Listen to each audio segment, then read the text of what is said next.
Boa noite, professora. Boa noite a todos que forem visualizar o nosso vídeo. O tema do nosso trabalho é LDB Seção 4 do Ensino Médio. Os representantes do nosso trabalho é o Leandro, a Natália e eu, Rafael. Esse é o nosso sumário.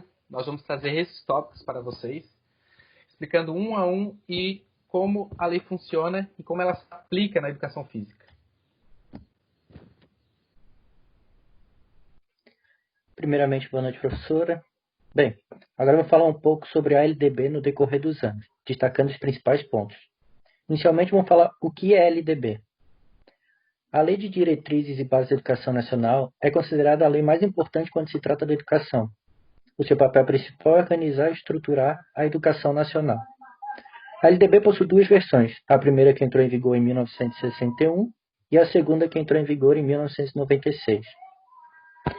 Em 1961, a LDB traz no artigo 33 que a educação de grau médio, em prosseguimento à ministração na escola primária, destina-se à formação de adolescentes. Já para Santos, durante a ditadura militar no ano de 1964, o ensino era visto como instrumentalização para o trabalho, além de que a educação era concebida como instrumento de controle ideológico. Em 64, o ensino primário e ginásio foram unificados. Ocorreu também a generalização do ensino profissionalizante no nível médio. Em 1996 foi aprovada a segunda LDB, após quase 10 anos de tramitação no Congresso Nacional. Com a nova LDB, a educação foi dividida em ensino básico, fundamental, médio, profissionalizante e superior. Com a criação da nova LDB também foi criadas as novas PCNs, Parâmetros Curriculares Nacionais. Ela foi criada para distinguir os parâmetros adotados no ensino fundamental dos adotados no ensino médio.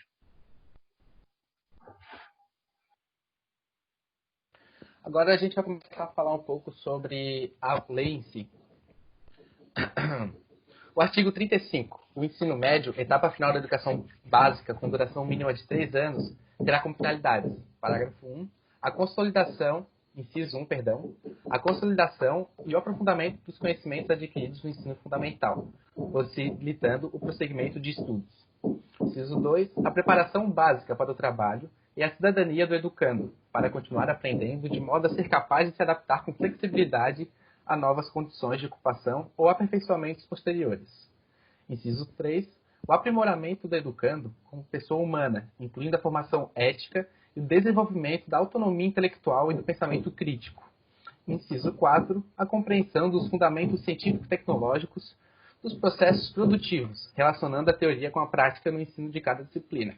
Bom, nós sabemos que atualmente os adolescentes acabam sofrendo um pouco, não só adolescentes como crianças, com o sedentarismo e a alimentação. Então, a educação física em si, quando aplicada, ela vai além de esportes. Ela pode trazer diversas disciplinas, como também questões sobre a saúde e o bem-estar dos próprios adolescentes. O artigo 35A da seção 4 traz que a Base Nacional Comum e Curricular definirá direitos e objetivos de aprendizagem do ensino médio, conforme diretrizes do Conselho Nacional de Educação, nas seguintes áreas do conhecimento: linguagens e suas tecnologias, matemática e suas tecnologias, ciências da natureza e suas tecnologias, ciências humanas e sociais aplicadas. A educação física encontra-se na área das linguagens e suas tecnologias, pois a BNCC entende que a disciplina é responsável por desenvolver as práticas corporais em duas diversas formas, de codificação e significação. A educação física oferece uma série de possibilidades para enriquecer a experiência das crianças, jovens, adultos da educação básica.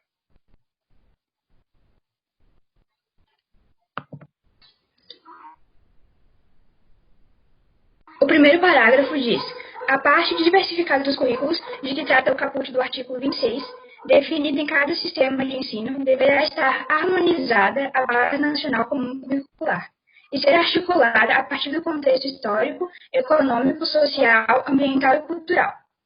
Acrescentando isso, os professores de educação física devem se atentar às necessidades de sua atual escola. Levando em consideração isso, o professor deve se organizar didaticamente para formas avaliativas, metodologias a serem trabalhadas, integração cultural contextualizada e princípios diretrizes do projeto político-pedagógico da escola, o PPP. Continuando no parágrafo 2. A Base Nacional Comum Curricular referente ao ensino médio incluirá obrigatoriamente estudos e práticas de educação física, artes, sociologia e filosofia. Terceiro parágrafo. O ensino da língua portuguesa e da matemática será obrigatório nos 3 anos do ensino médio, assegurado às comunidades indígenas também a utilização das respectivas línguas maternas.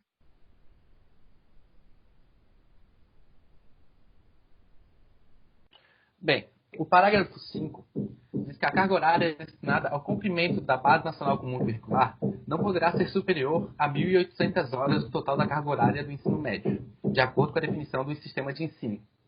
Bom, atualmente, a carga horária da educação física é de, no mínimo, 2 horas semanais. Isso foi uma lei que foi aprovada em 2012. O projeto foi criado pelo senador Eduardo Amorim e a motivação dele, o que levou ele a fazer esse projeto, foi que antes disso não tinha uma carga horária. Então a educação física ficava em prol da escola. Então a escola, se quisesse colocar menos do que isso por semana, colocaria, ou se quisesse colocar mais, mas normalmente, como a nossa disciplina ela não era tanto valorizada, era um pouco menos que acaba acontecendo nas escolas. Continuando no parágrafo 6, a União estabelecerá os padrões de desempenho esperados para o ensino médio, que serão referência nos processos nacionais de avaliação, a partir da BNCC.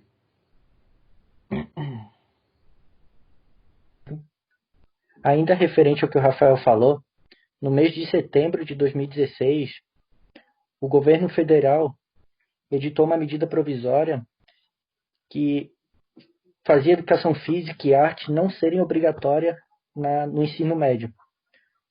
Porém, com a repercussão e com tantas opiniões contrárias, o governo acabou voltando atrás e ainda a educação física e arte continuam obrigatórias na escola. O parágrafo 7º do artigo 34 fala que os currículos do ensino médio deverão considerar a formação integral do aluno, de maneira a adotar um trabalho voltado para a construção de seu projeto de vida e para sua formação nos aspectos físicos, cognitivos e socioemocionais. Já o parágrafo 8 traz que os conteúdos, as metodologias e as formas de avaliação processual e formativa serão organizados na rede de ensino por meio de atividades teóricas e práticas, provas orais e escritas, seminários, projetos e atividades online, de tal forma que, ao final do ensino médio, o educando demonstre domínio dos princípios científicos e tecnológicos que preside a produção moderna, conhecimento das formas contemporâneas de linguagem. Bem, é notório focar que é dever da educação física no ensino médio valorizar o conhecimento teórico, garantindo assim uma maior autonomia ao aluno, para que se tenha uma melhor compreensão sobre a cultura corporal e, ao mesmo tempo, proporcionar ferramentas para uma crítica reflexiva e construtiva. O artigo 36 traz que o currículo do ensino médio será composto pela Base Nacional Comum Curricular e por itinerários formativos, que deverão ser organizados por meio da oferta de diferentes arranjos curriculares, conforme a relevância para o contexto local e a possibilidade do sistema de ensino, a saber, linguagem e suas tecnologias, matemática e suas tecnologias, ciências da natureza e suas tecnologias, ciências humanas e sociais aplicadas e formação técnica e profissional. O parágrafo 1 do artigo 36 fala que a organização das áreas que trata o caput e das respectivas competências e habilidades será feita de acordo com critérios estabelecidos em cada sistema de ensino.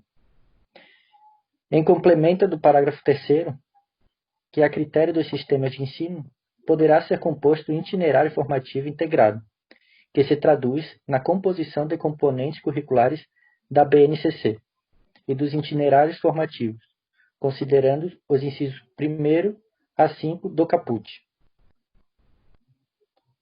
Os itinerários formativos são um conjunto de disciplinas, projetos, oficinas, núcleos de estudo, entre outras situações de trabalho que os estudantes poderão escolher no ensino médio.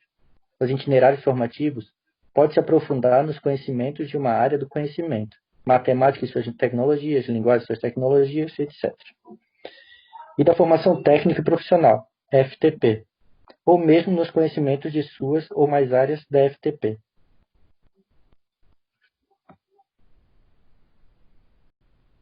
No parágrafo número 5, os sistemas de ensino, mediante disponibilidade de vagas na rede, possibilitarão ao aluno concluinte do ensino médio cursar mais um itinerário formativo de que trata o caput. No parágrafo 6º, a critério do sistema de ensino, a oferta de formação com ênfase técnica e profissional considerará a inclusão de vivências práticas de trabalho no setor produtivo ou em ambiente de simulação, estabelecendo parcerias e fazendo uso, quando aplicável, de instrumentos estabelecidos pela legislação sobre aprendizagem profissional. A possibilidade de concessão de certificados intermediários de qualificação para o trabalho, quanto à formação estruturada e organizada em etapas com determinada. Acrescentando a isso, os alunos possuem uma capacidade crítica e autônoma de se desenvolverem pela educação física. A formação técnica vai além do mero exercitar-se, e sim manter um corpo saudável ou produtivo, que esteja pronto para o mercado de trabalho. Um modo concreto de realizar esse intento é proporcionar aos estudantes o acesso ao conhecimento, que os ajudem a compreender os determinantes objetivos envolvidos na disputa por modelos de práticas e de condutas corporais.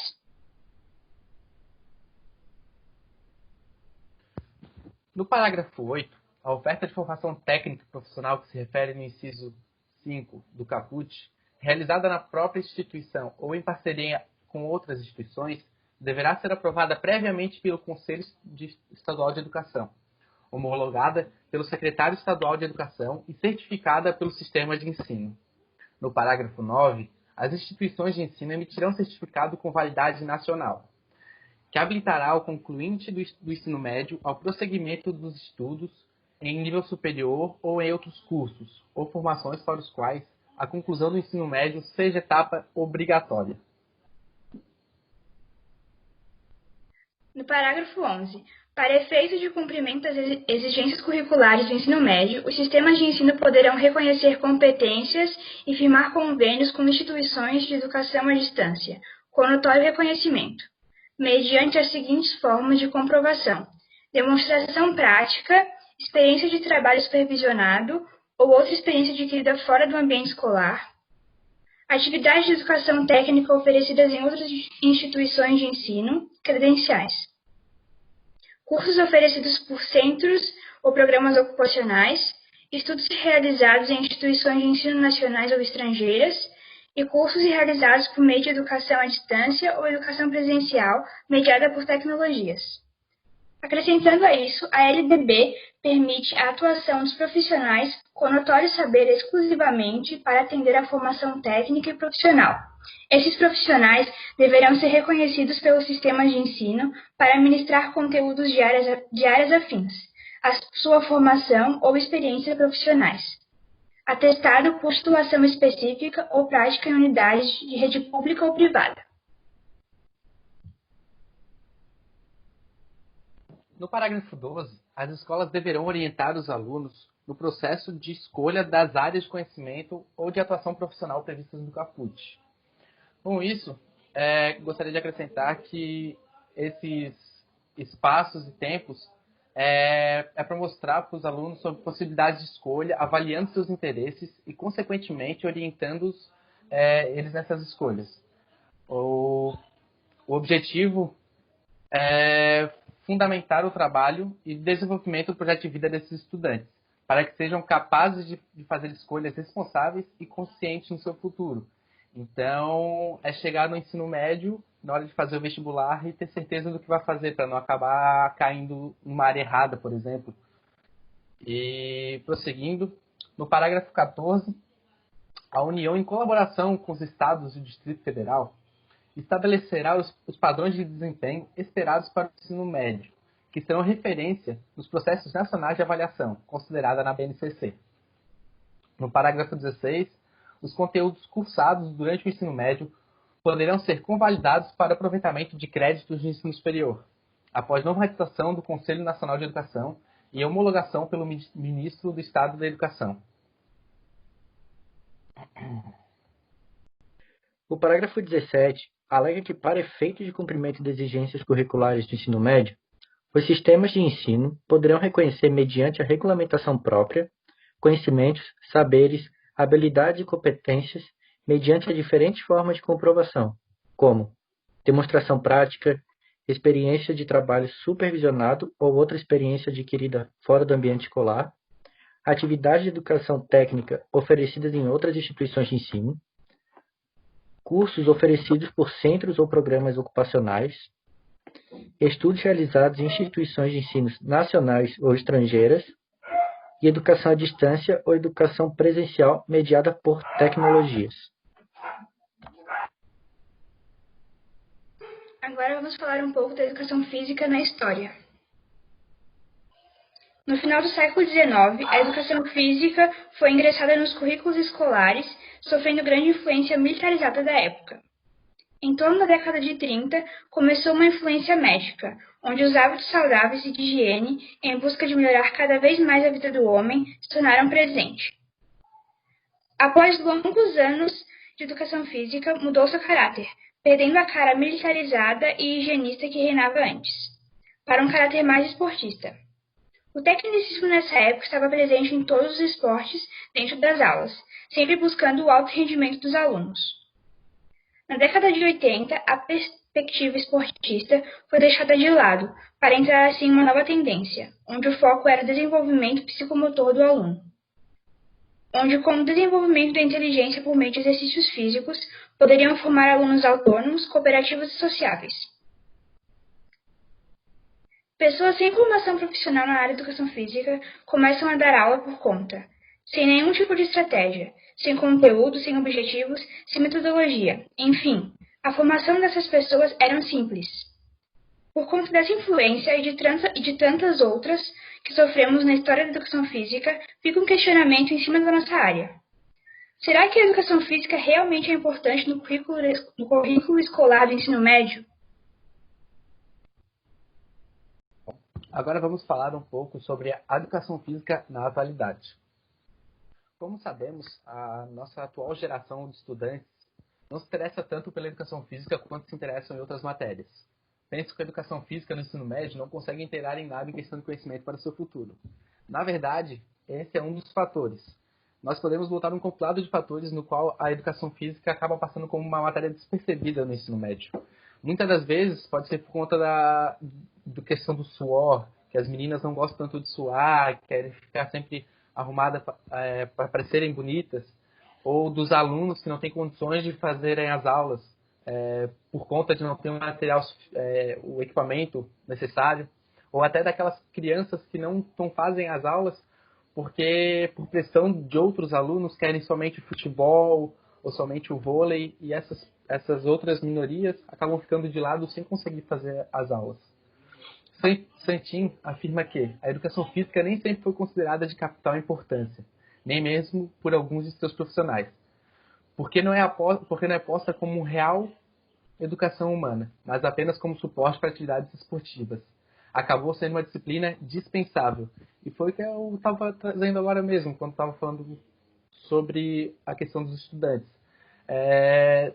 Nem sempre a culpa vai ser dos estudantes que não querem fazer as aulas ou não têm o material necessário. Até mesmo seus próprios profissionais da educação física, de vez em quando, acabam deixando de lado sua própria profissão.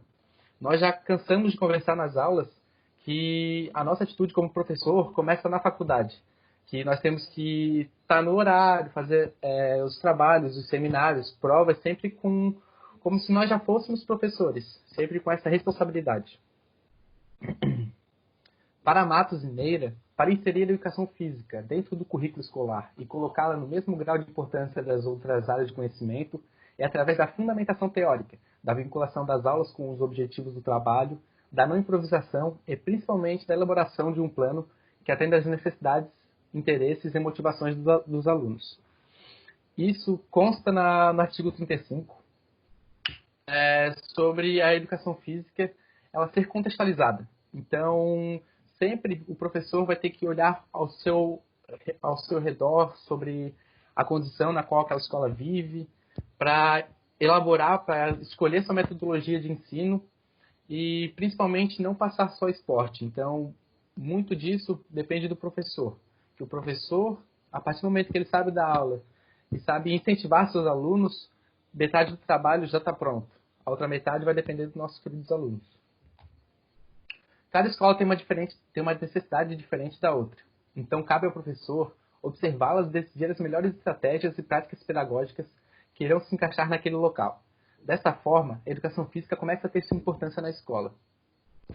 Segundo o CONFEF, é o professor de educação física que deve justificar a permanência da sua disciplina no currículo e apresentar sua finalidade, argumentando e convencendo a comunidade da quantidade de aulas a serem oferecidas nas escolas. E foi o que a gente estava falando até agora, em relação a que é o professor que tem que dar aquele incentivo para o aluno. É o professor que vai fazer que o aluno sinta a vontade de ir para a escola e ter educação física. É o professor que vai mostrar para o aluno que a educação física é muito mais do que o esporte. Então, nós, como alunos, hoje, temos que olhar bem para o futuro da nossa profissão. Voltando um pouquinho no que o Rafa falou sobre a nossa atitude de professor dentro da própria faculdade, vemos até hoje alunos numa aula prática de calça jeans.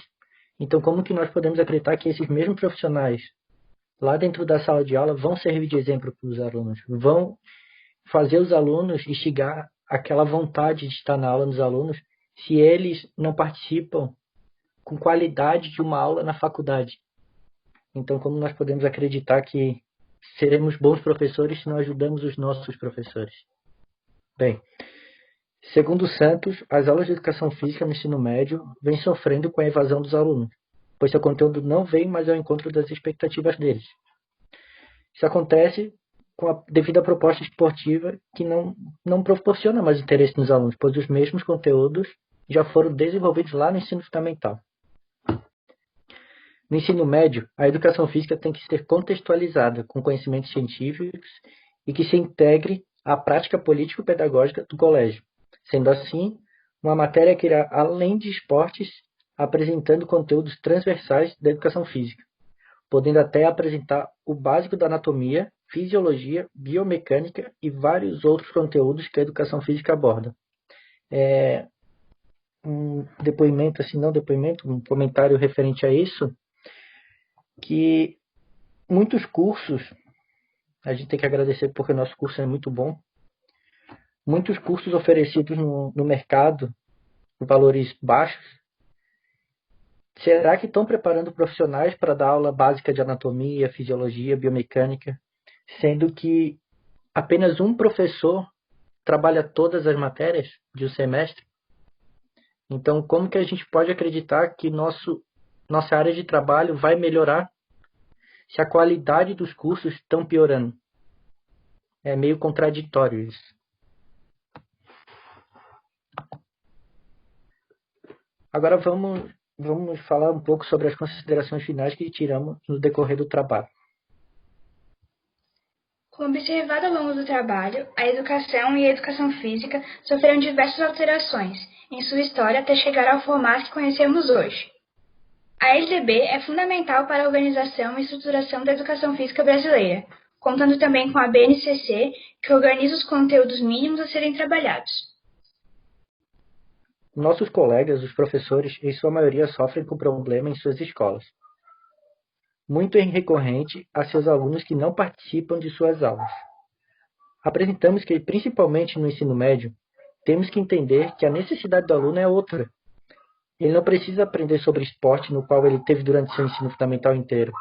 Esses alunos precisam de um conteúdo novo, conteúdo com embasamento, para que eles possam absorver e utilizar esse conhecimento. Mesmo sabendo que em muitas escolas, o contexto que o professor trabalha pode ser difícil. Ele não pode deixar que isso influencie em sua sala de aula. Ele deverá aplicar para que seus alunos entendam a importância dos conteúdos ministrados, sem ser somente o esporte. Bom, respondendo agora aquela pergunta que foi feita no trabalho pela Natália, será que a educação física é realmente relevante no ensino médio? Bom, podemos observar que ao longo do nosso trabalho, nós podemos considerar que sim, a educação física no ensino médio é relevante. Mas tudo isso irá depender do professor que vai ministrar a aula. Se for ministrada com metodologias que se encaixem no contexto da escola e conteúdos que são contemplados no seu currículo e vão, obviamente, além de esportes, as aulas serão de extrema relevância para seus alunos. Imagine que no ensino médio os alunos passem só por cima em biologia e física sobre conteúdos como biomecânica, como anatomia, e se eles forem inseridos no contexto da educação física, acredito que vai haver um interesse maior dos seus alunos. E com isso, a educação física passa a ser mais do que só esporte. E ela vai ser de grande importância para os seus alunos, até mesmo no ensino médio, que é uma etapa preparatória para um vestibular, para uma faculdade. Então, nós temos que mostrar nossa importância da nossa área, até mesmo nesse momento preparatório. E eu tenho certeza que a gente consegue. E é isso. Agora, essa é a nossa referência. E é isso. Gostaria de agradecer à professora por ter visto nosso trabalho. Gostaria de agradecer a todos que vão visualizar também. E é isso. Boa noite e muito obrigado. Obrigado, professora. Boa noite e até a próxima. Obrigado, professora. Boa noite e até a próxima.